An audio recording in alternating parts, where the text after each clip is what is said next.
है, उनके क्षेत्र, उनके वार्ड की, उनके बूथ की क्षेत्र से ही उनकी जनता उनको पसंद नहीं कर रही है। थोड़ा इस पे विचार करो। ये तो क्षेत्र की बात हुई, एक छोटी सी नगर पंचायत की बात हुई। इंदिरा गांधी चुनाव हार गई थी, अटल बिहारी वाजपेयी चुनाव हार गए थे, बड़े बड़े नेता चुनाव हार गए।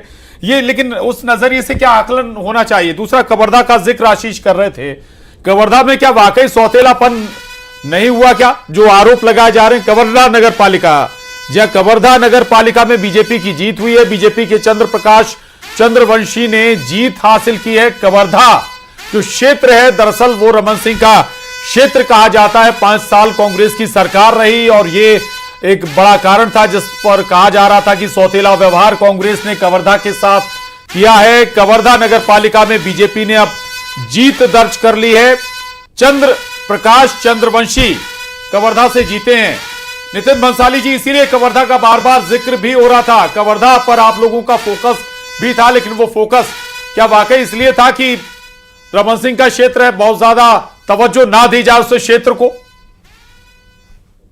फोकस जो है वो तो देखिए पूरे प्रदेश पे था, हमारी सरकार थी जब, और आज भी चुनाव जब हम लड़े हैं तो पूरा फोकस जो है पूरे प्रदेश पे करके लड़े हैं। अब अभी के हाल के चुनाव की यदि हम बात करें तो उप मुख्यमंत्री कवर्धा से आते हैं, प्रतिष्ठा लगी थी दांव पे उनकी, काफ़ी कानून व्यवस्था के इस प्रदेश में बुरे हाल हैं, तो ऐसी हवाएं भी उड़ी थी कि मंत्रिमंडल में रिसफल होगा तो पूरी ताकत, तंत्र, प्रशासन, सारा सब पूरी शक्तियां जो कांग्रेस को जो होता है सब लगाकर वहां पर इन्होंने चुनाव लड़ा। और जिस प्रकार वहां पर शराब की खेपे पकड़ी गई, अन्य राज्यों से आई गई। भंसाली जी, कांग्रेस की सरकार हुई आपकी, जब कोई चुनाव होता है तो मशीनरी, जो है कोई शंका वाली बात नहीं है, जिसकी सरकार है वो मशीनरी का इस्तेमाल करता है।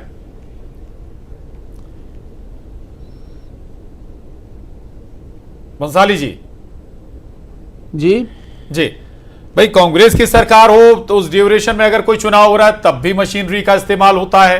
बीजेपी की सरकार है। मैंने शुरुआत में ही एक बात कही, शायद आपने सुनी होगी, मैंने शुरुआत में ही एक बात कही कि जब नगरीय निकाय और क्षेत्रीय जो चुनाव होते हैं इसमें जो पार्टी सत्ता में होती है, कमोबेश आंकड़े जो हैं या जीत जो है उनके पक्ष में ज्यादा इसलिए होती है क्योंकि एक परसेप्शन भी बनता है पब्लिक के बीच में, प्रत्याशी भी इन बातों को। और लीजिए, अंबिकापुर से एक बड़ी खबर आ गई है। तेज सिंह बाबा का जो क्षेत्र है यहां से एक बड़ा उलटफेर हुआ है और बाबा के क्षेत्र में अंबिकापुर में भारतीय जनता पार्टी के मंजूषा भगत की जीत हो गई। इस वक्त एक और बड़ी खबर, चर्चा को आगे जारी रखेंगे, लेकिन इस बीच एक बड़ी अपडेट, एक बड़ी खबर अंबिकापुर से सामने आ रही है। अंबिकापुर में जो सीधा मुकाबला था अब वो सीधा मुकाबला बीजेपी के पक्ष में चला गया। अंबिकापुर नगर निगम और नगर पालिका के साथ साथ नगर पंचायत के रिजल्ट भी आज घोषित होने हैं, लेकिन फिलहाल अंबिकापुर नगर निगम में जो मेयर पद के 6 उम्मीदवार थे सभी को पछाड़ते हुए जो सीधा मुकाबला कांग्रेस और बीजेपी के बीच था वो मुकाबला जीतते हुए बीजेपी ने यहां जीत दर्ज कर ली है।